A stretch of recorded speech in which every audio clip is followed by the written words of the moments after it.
En los últimos 10 o 15 años, el panorama de la seguridad de la información en las intranets, o sea, en las redes aisladas con TCP/IP sobre Ethernet, se ha complicado porque estas intranets ya no solo transmiten y transportan datos, sino una multitud de otros formatos, otros protocolos, otra información que proviene de necesidades institucionales distintas al manejo de los datos.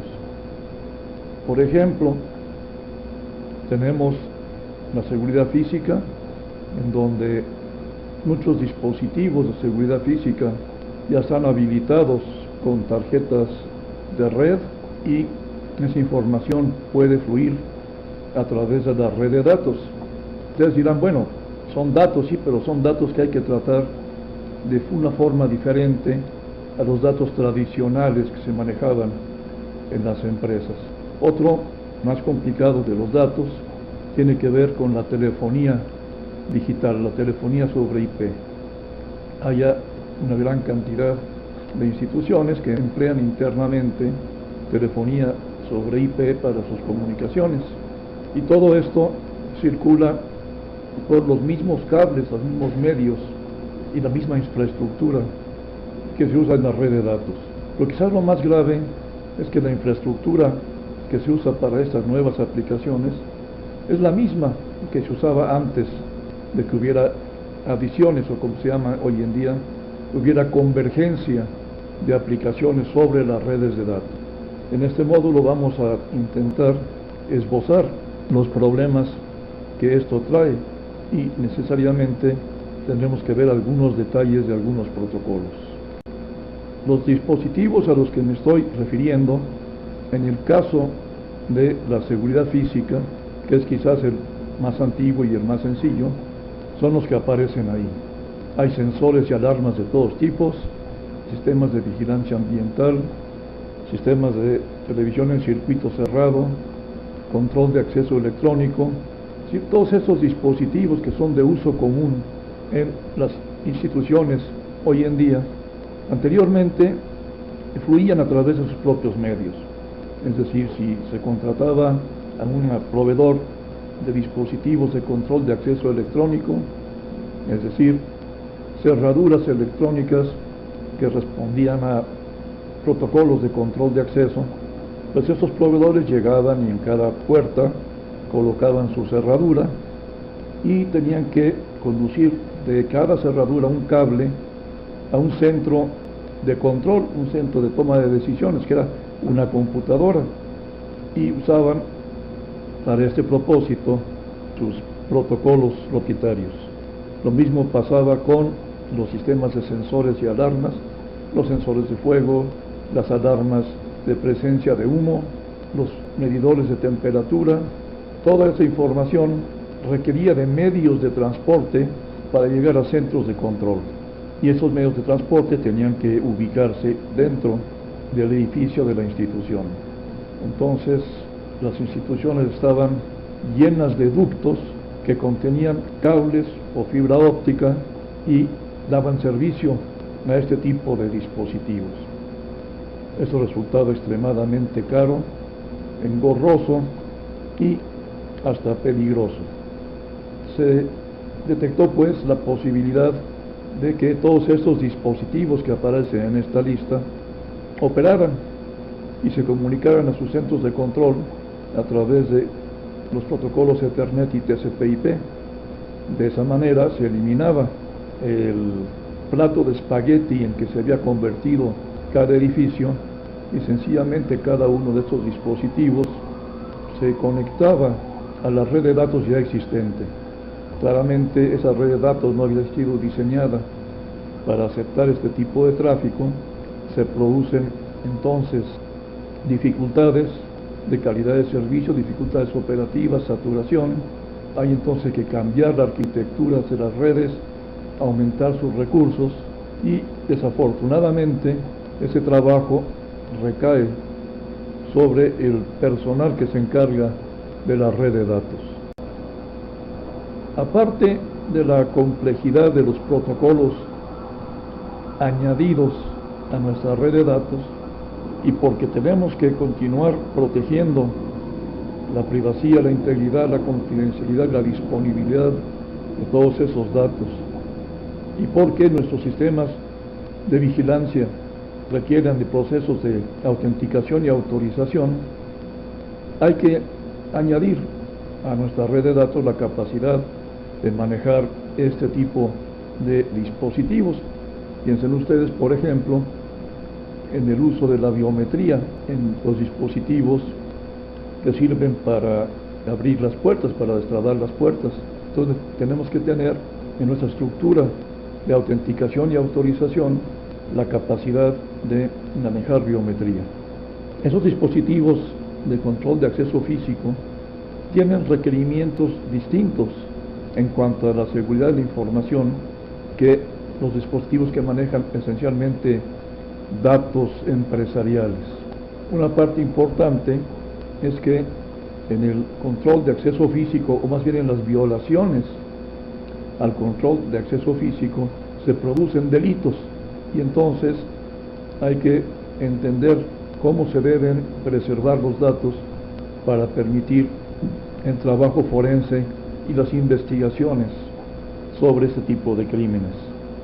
La suplantación en este tipo de dispositivos es crítica, es decir, justamente para poder hacer investigaciones y trabajo forense hay que estar seguros de que no se ha suplantado a alguien, que no ha habido un robo de identidad. Son complejidades adicionales a las de meramente técnicas o electromecánicas de la red. Los riesgos a los dispositivos de seguridad física aumentan al conectarse a una red.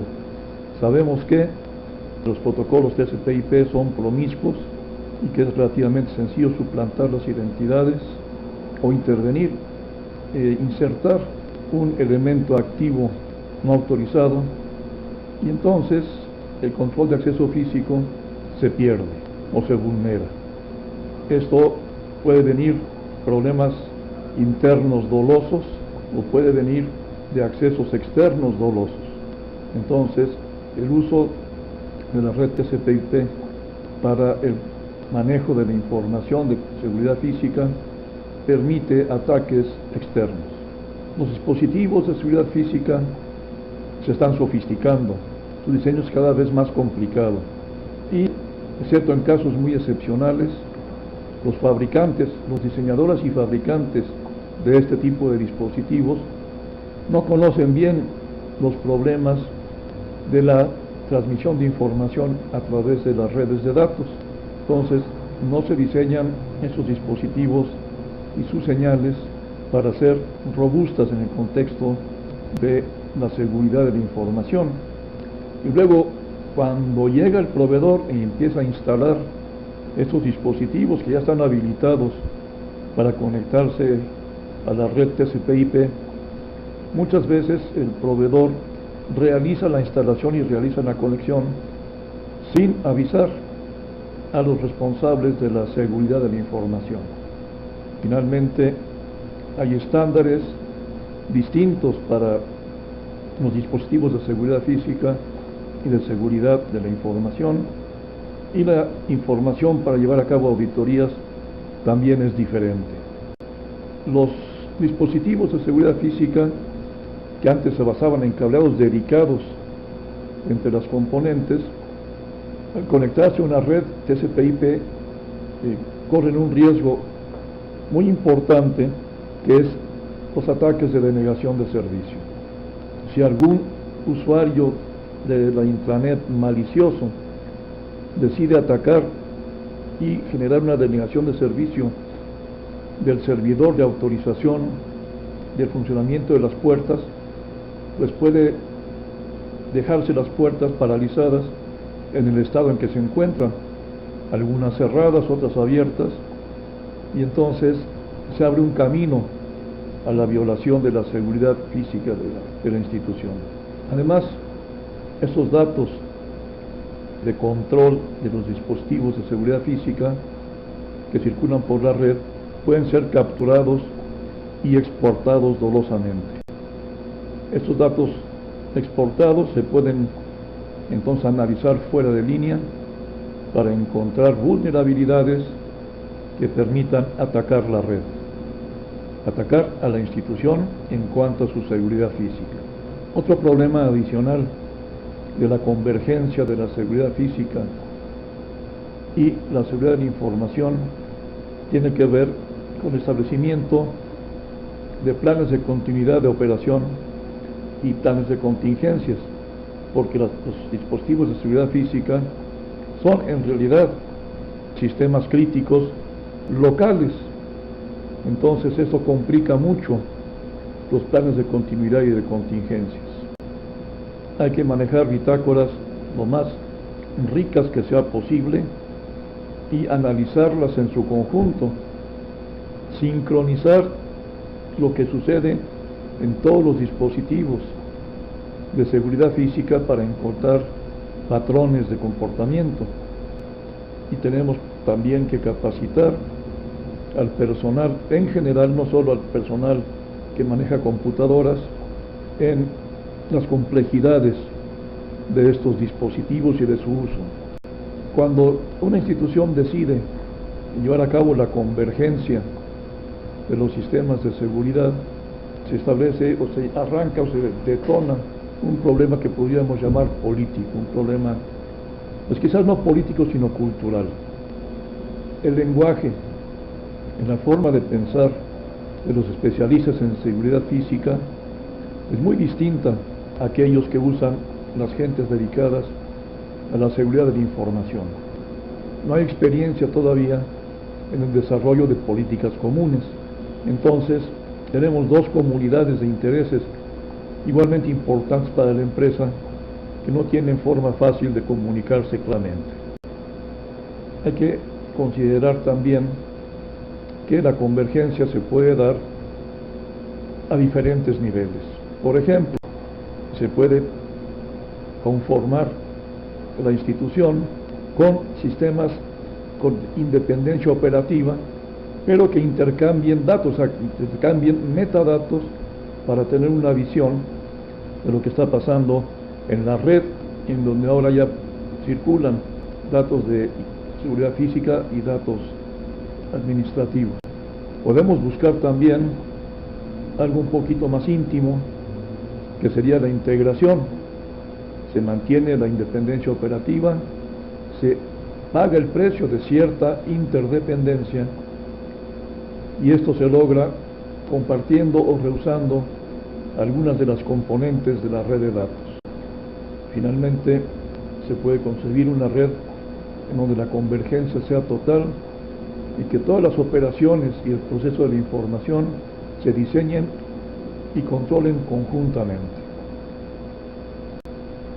¿Por qué aparece la convergencia en este caso?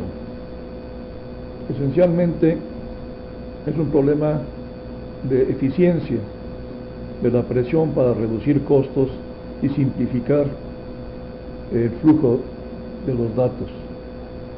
Esa presión de economía, tanto operativa como económica, es la que nos obliga a engrandecer el entorno que manejamos y convertirlo en un entorno más complejo, globalizado y posiblemente tercerizado o subrogado.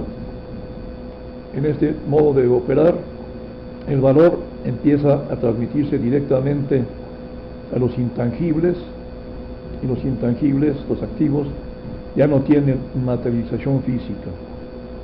Las barreras funcionales se borran entre la seguridad física y la seguridad digital. Y tenemos que tomar en cuenta nuevas normatividades internas de la empresa y nuevas leyes y estándares externos.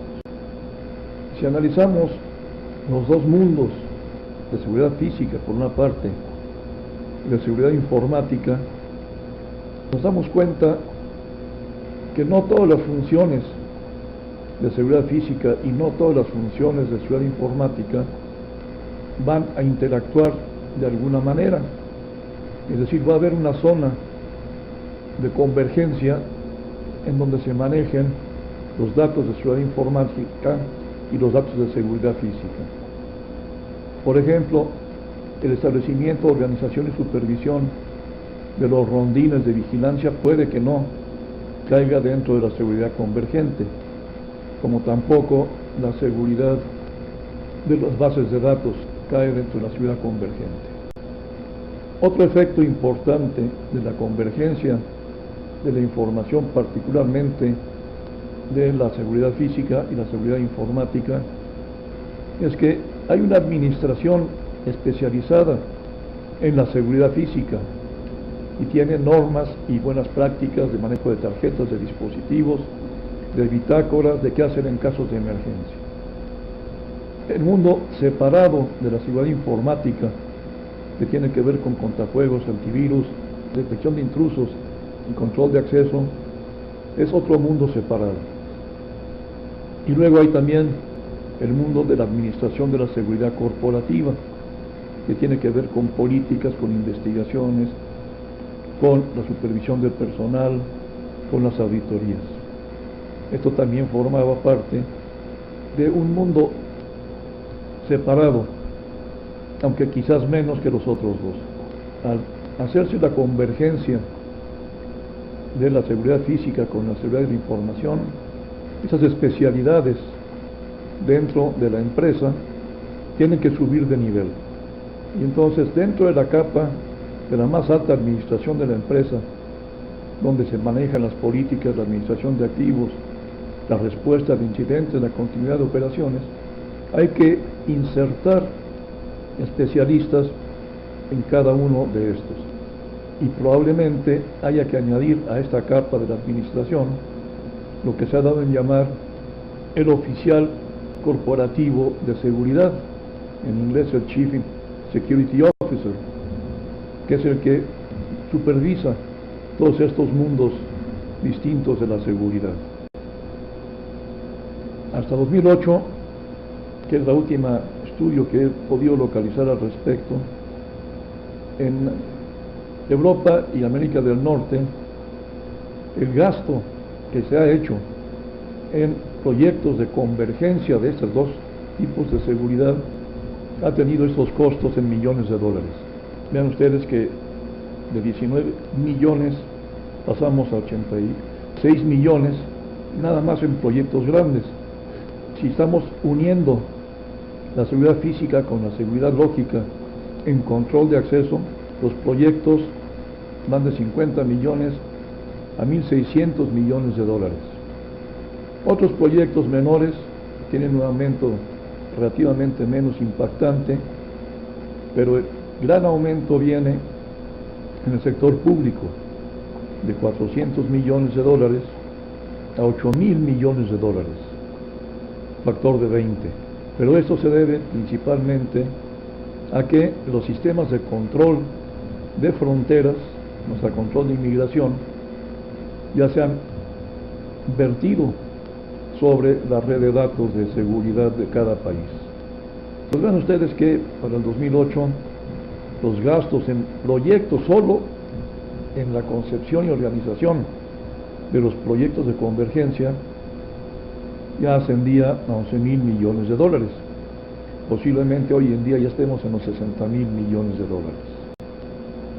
Una de las arquitecturas que se propone para hacer esto es mantener una relativa separación entre los dos sistemas de seguridad y comunicarlos a través de lo que se llama una compuerta de convergencia, en donde se centraliza la administración de identidades, de autorizaciones, en fin, aquí en esta compuerta de convergencia es donde se puede decidir hacer la integración total o solo la interoperabilidad. Si una institución tiende hacia la convergencia de estos dos esquemas de seguridad, de estos requerimientos de seguridad, antes de empezar hay que hacerse algunas preguntas. Por ejemplo, ya se usan certificados en todas las aplicaciones, es decir, tenemos una infraestructura de claves públicas. Si no la tenemos, el proyecto no va a progresar. Es mucho mejor usar biometría que contraseñas. Entonces habrá que transformar todos los sistemas que usan contraseñas como autenticadores a sistemas que usen biometría como autenticadores. ¿Vale la pena, como siguiente pregunta, tener bases de datos separadas para distintas aplicaciones de seguridad? ¿O vamos a tener una base de datos extremadamente complicada para manejar, controlar y reportar sobre todos los datos de seguridad? ¿Qué va a pasar con los sistemas heredados, los sistemas viejos? En una empresa siempre hay sistemas que llevan 5, 6, 10 años de funcionar.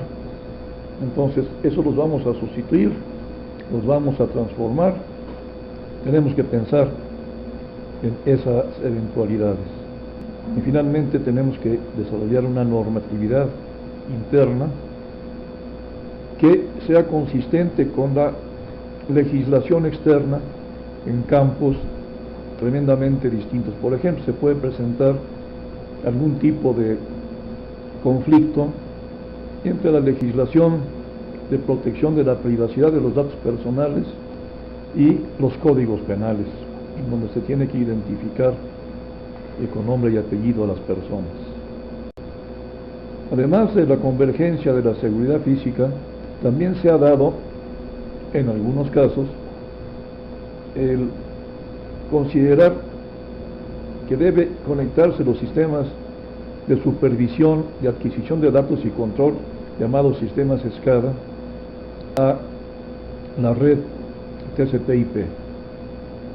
Estos sistemas SCADA, los sistemas de control y supervisión, de control y adquisición de datos, se caracterizan por cubrir, proteger sistemas geográficamente dispersos, sistemas muy grandes geográficamente. Pensemos en gasoductos, oleoductos, sistemas de distribución de aguas potables, sistemas de distribución de energía eléctrica. Si son sistemas que en algún momento son responsabilidad de alguna entidad, pero sus componentes están dispersas geográficamente. Los administradores tienen que obtener los datos de funcionamiento, poder emitir instrucciones a algunos actuadores para supervisar el funcionamiento de estos sistemas. En términos genéricos, esos sistemas SCADA están formados por terminales remotas llamadas RTUs, Remote Terminal Unit, terminales maestras, MTUs, Master Terminal Unit, y un centro de control. Ese es el esquema que estoy planteando. Convergen a un centro de monitoreo. El funcionamiento de los sistemas SCADA, al final de cuentas, está basado en los dispositivos de campo. Son dispositivos que captan en las ubicaciones remotas las alarmas, las indicaciones de estado. Indicaciones de estado puede ser abierto o cerrado. Valores de medidores puede ser la temperatura que registra un termómetro digital, y las alarmas puede ser que se está derramando el contenido del ducto. Entonces, los dispositivos de campo envían la información sobre estos datos y reciben de las terminales instrucciones de cambios de bit en el dispositivo de campo, y también pueden recibir instrucciones de cambiar valores analógicos. Esta información de los dispositivos de campo acaba fluyendo por la red de datos y puede representar una carga importante, y evidentemente, por ejemplo, la latencia de los paquetes en la red TCP/IP, que intervengan los paquetes en un actuador, pero la latencia tiene que ser muy baja, porque si no, cuando llega la información de que el actuador tenga que hacer algo, la situación de campo ya es completamente distinta. Entonces, la convergencia SCADA impone restricciones severas sobre la calidad de servicio.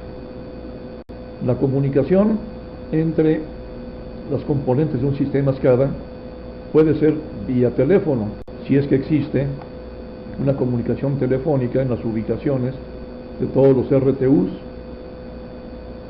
y se puede también transmitir por módem al centro de control. Pero sabemos que las líneas telefónicas son vulnerables a diferentes tipos de ataque. Entonces aquí los sistemas SCADA presentan una debilidad importante. Inicialmente, puesto que en esas instalaciones geográficamente dispersas no había servicio telefónico, la comunicación era vía radio. Entonces el RTU, a través de un módem, que es un modulador de modulador, modulaba la portadora de un radio, y esa portadora era la que permitía la comunicación hacia el MTU y el centro de control.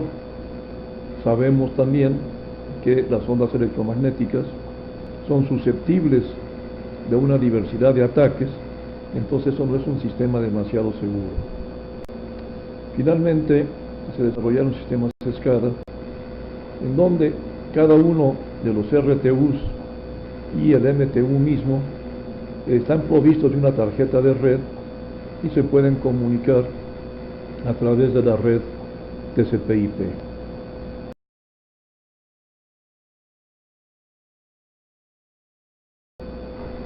Es claro que si yo tengo mi sistema SCADA y tengo mi intranet, pues debo aislarlos mediante un cortafuegos, y mi intranet tiene que estar aislada de la internet mediante un cortafuegos.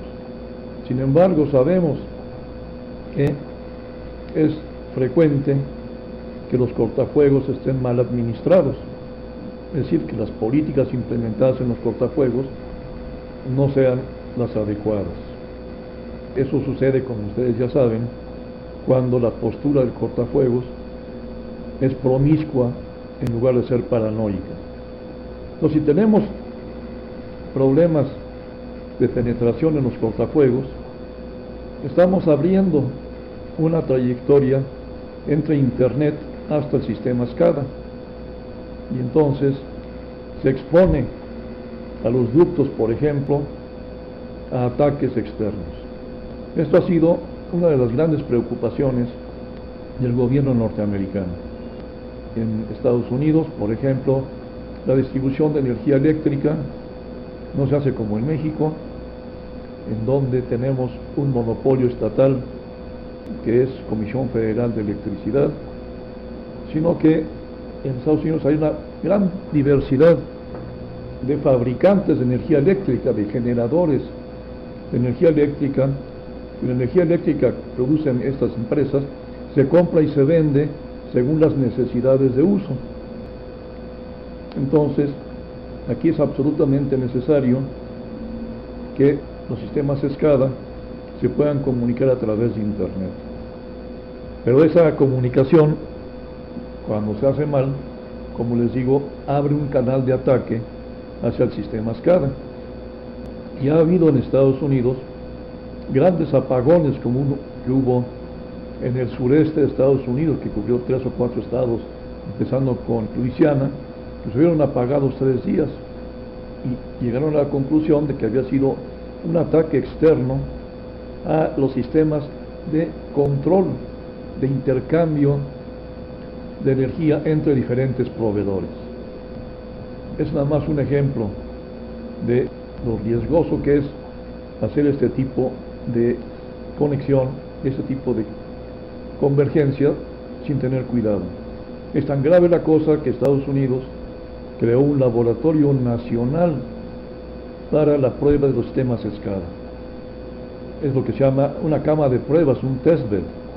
Entonces, cuando una empresa quiere montar un sistema SCADA y lo quiere conectar a Internet, tiene que acudir a este laboratorio nacional, en donde los expertos en penetración y ataques de ese laboratorio le van a decir que su sistema sirve o no sirve. Y para instalaciones críticas se exige que los sistemas SCADA estén certificados por ese laboratorio nacional.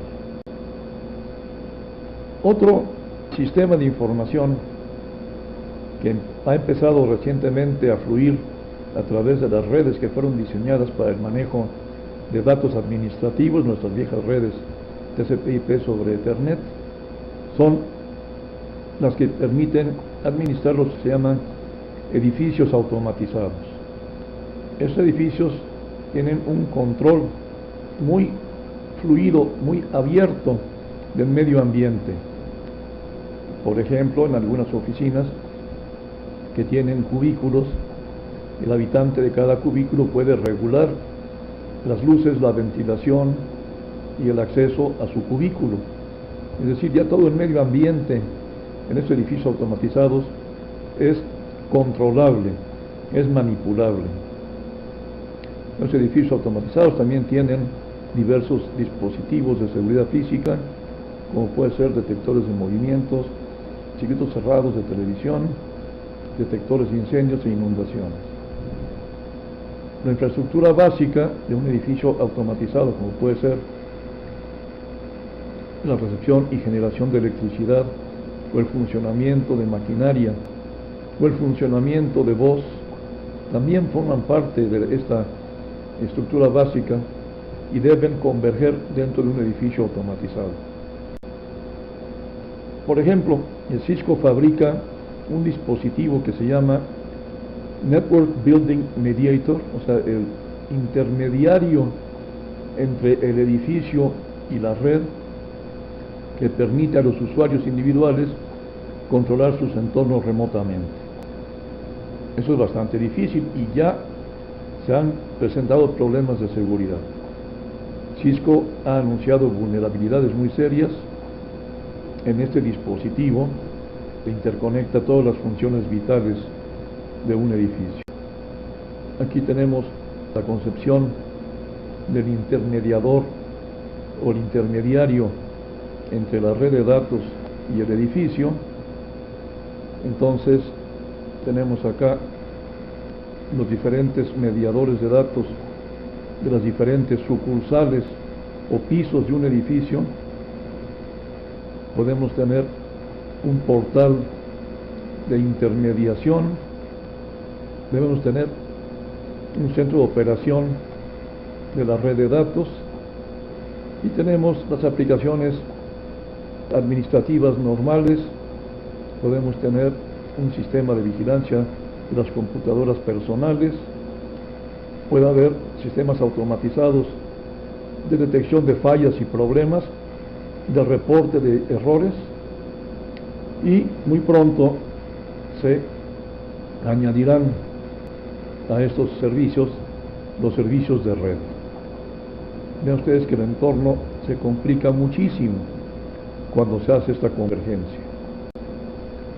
Entonces el mediador, el intermediario, ofrece un marco de referencia que conecta 4 sistemas fundamentales: el edificio inteligente, las tecnologías de la información, el abastecimiento de electricidad y el consumo de energía en sus diversas facetas. La integración de estos 4 sistemas es lo que crea un edificio verdaderamente automatizado. Y probablemente la forma más sencilla de no caer en errores graves es tener una red corporativa dividida en redes locales virtuales, tener la red virtual de datos de información, la red virtual de datos de seguridad y la red de datos virtual de control del edificio. Entonces la tecnología de redes locales virtuales es una buena manera de manejar la convergencia de la seguridad en un edificio automatizado.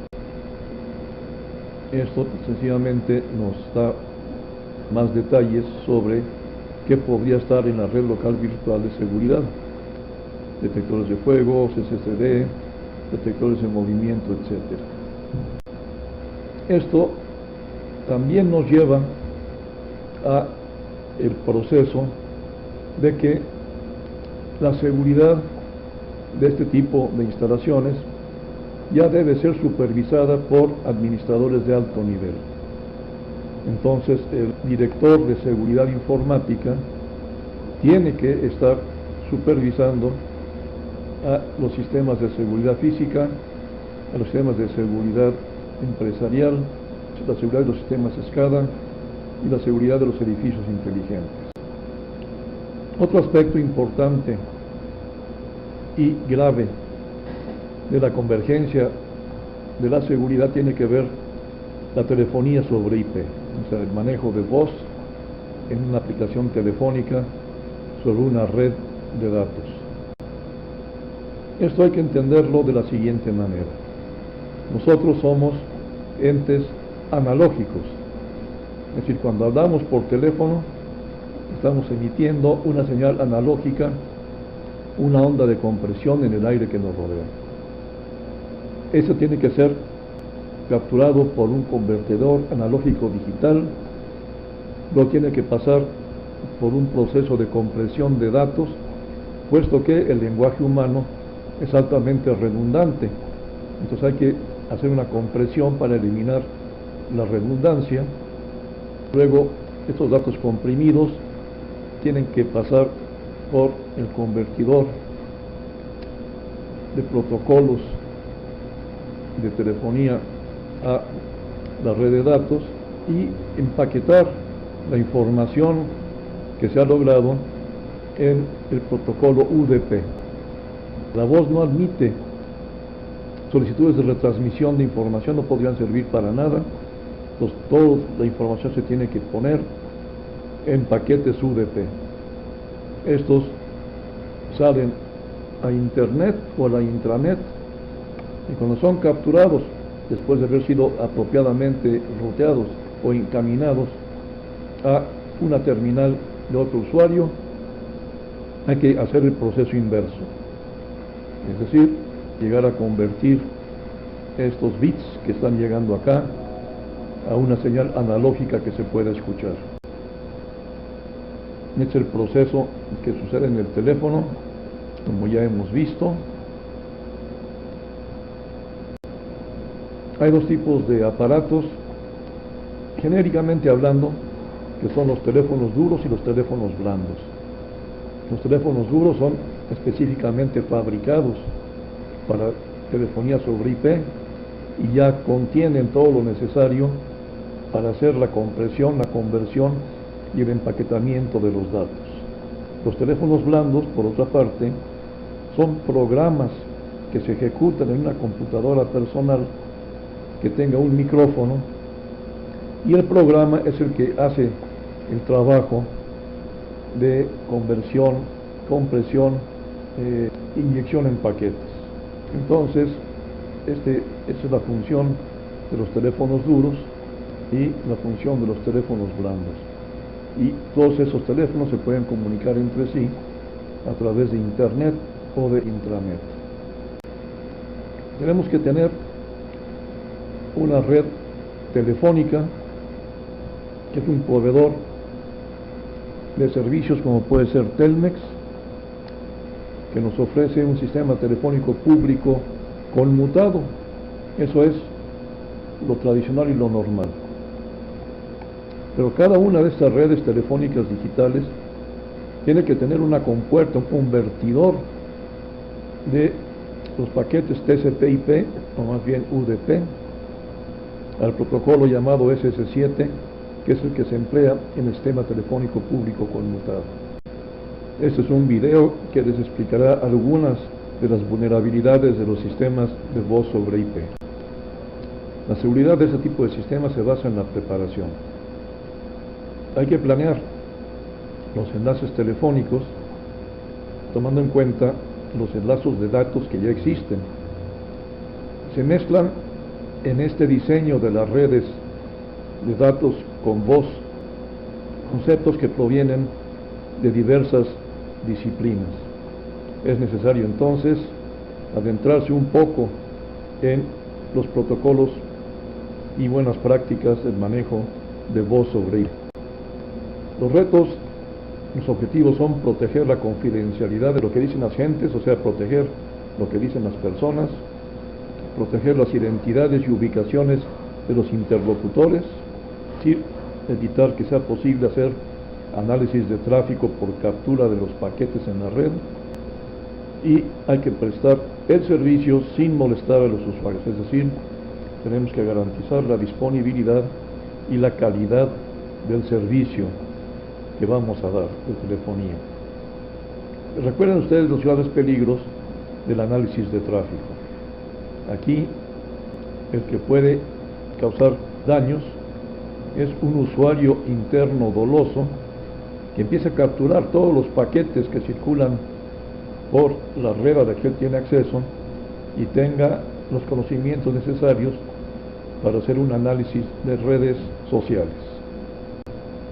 Estas redes que tienen convergencia de voz sobre IP comparten los paquetes de una red con los paquetes de datos y de otros tipos. Los ataques a los paquetes de voz sobre IP son los mismos que pueden vulnerar la seguridad de los paquetes de datos. Y aquí, como siempre, que una máquina, una computadora funcione en modo promiscuo es el peligro mayor. Hay programas que se pueden obtener gratuitamente en Internet que interceptan los paquetes y los convierten en archivos de sonido tipo WAV. El nombre del primero de estos paquetes, los cuales hay muchos, es Voice over Misconfigured Internet Telephones, o sea, VOMIT. Veas entonces que se puede interceptar las llamadas en una red de voz sobre IP sin tener mucha experiencia técnica y con programas públicos.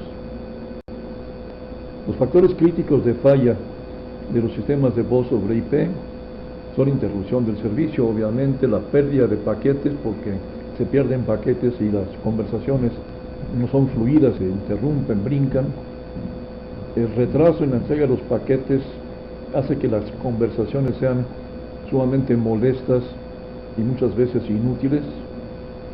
El jitter también es algo que molesta muchísimo y evidentemente hay que acercarse a los estándares de latencia del servicio telefónico, que son aproximadamente 150 milisegundos.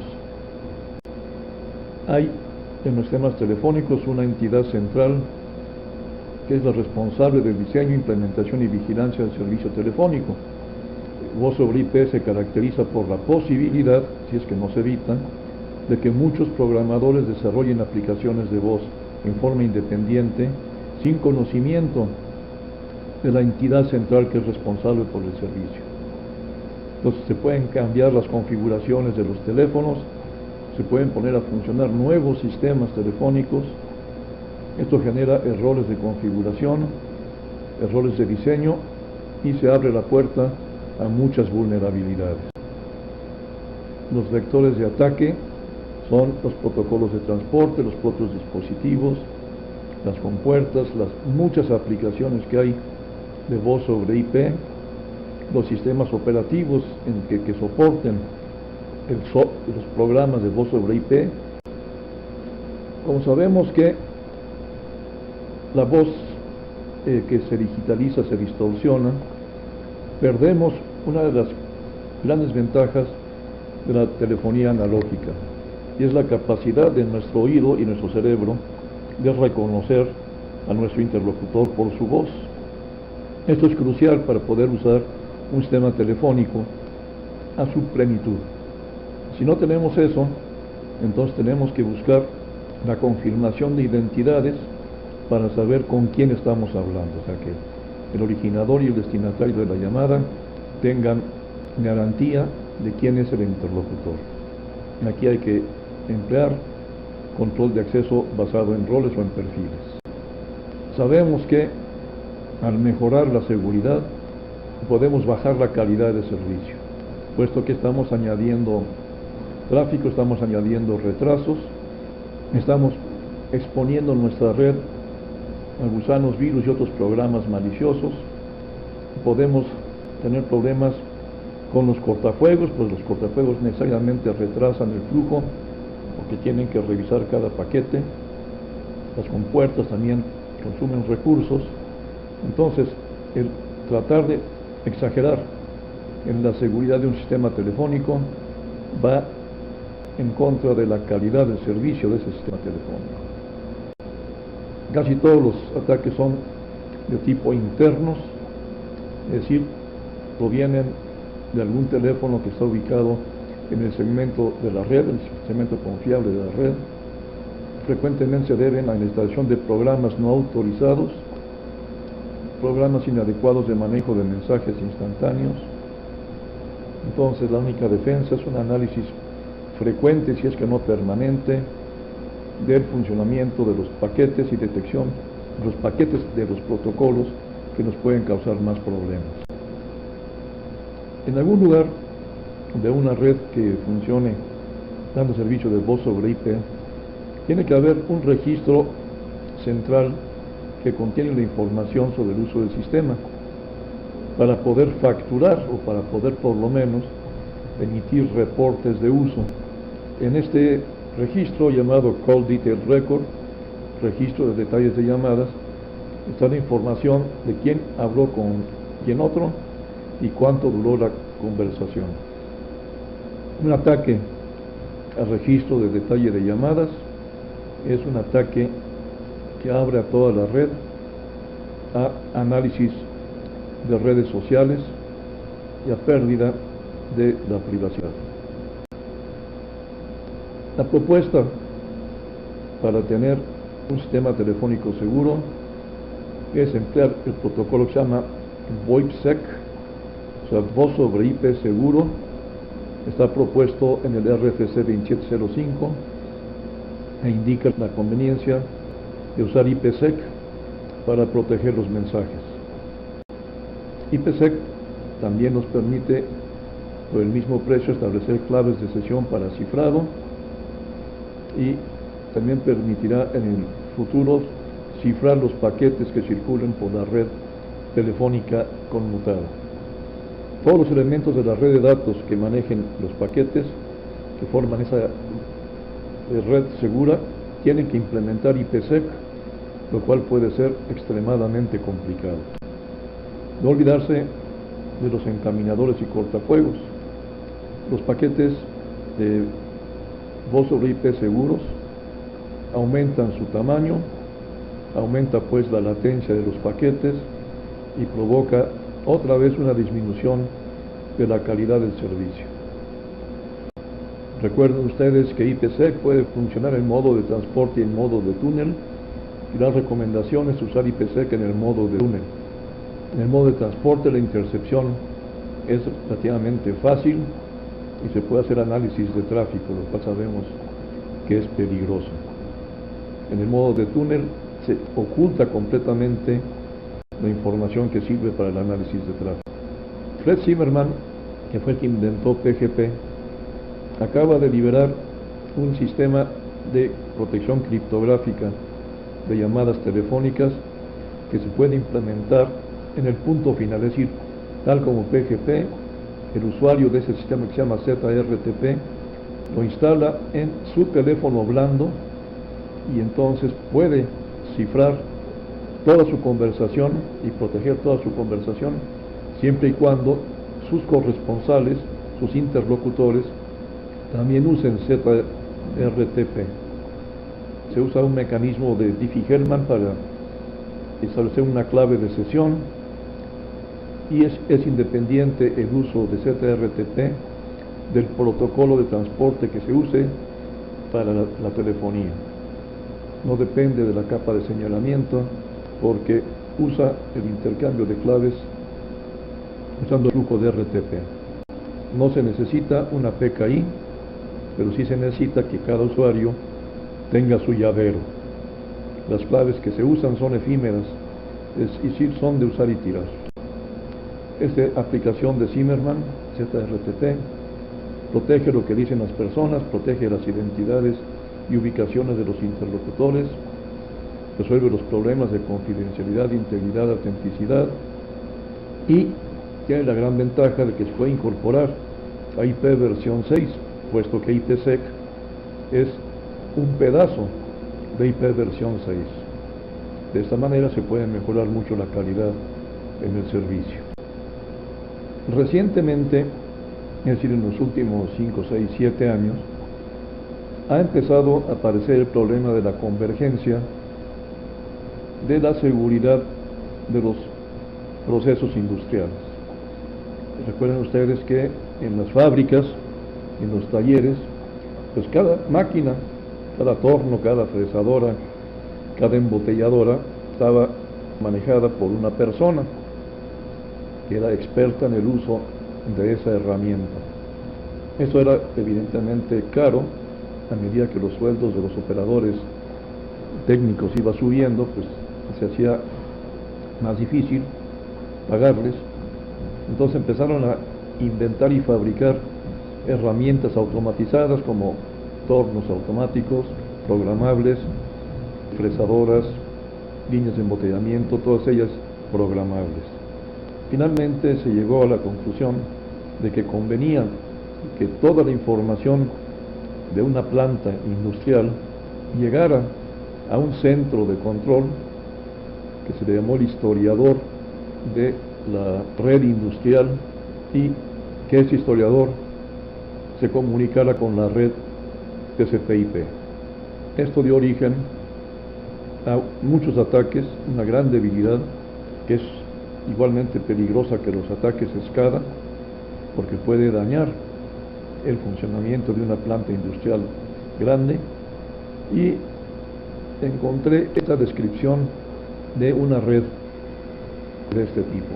Tenemos la red empresarial, tenemos nuestras redes locales de datos, y toda esta parte central es una red robótica en donde aparecen controladores lógicos programables, pueden aparecer robots y pueden aparecer diversos tipos de protocolos como el Fieldbus o una red de control propietaria. Y cada equipo, a semejanza de lo que está pasando en los sistemas SCADA, tiene sus transductores y sus sensores. Por ejemplo, en cada torno hay elementos que miden lo que está haciendo el torno. Esa información de los transductores y los sensores se comunica a los actuadores, motores y controladores, y todos esos se controlan vía una computadora personal. Un método de ataque, tal como en los sistemas SCADA, consiste en aprovechar una mala configuración del cortafuegos que separa a la red corporativa de Internet, que permite que el atacante, aprovechando los errores de los administradores, logre penetrar a la red empresarial y apoderarse de una de las computadoras que forman esa red empresarial, es decir, colocar en esta computadora un programa que la haga vulnerable, que la controle el atacante. A partir de esa computadora vulnerada se colocan programas de exploración y de ataque, y muy importantemente se instala en ella un servidor de FTP para poder exportar los datos fácilmente. A través de esa computadora se hace un análisis de la red de datos y se encuentra al servidor de bitácoras de esa red empresarial. Aquí también en el lenguaje de la seguridad industrial se llama el historiador de la red de datos, pero no se encuentra la red de control todavía.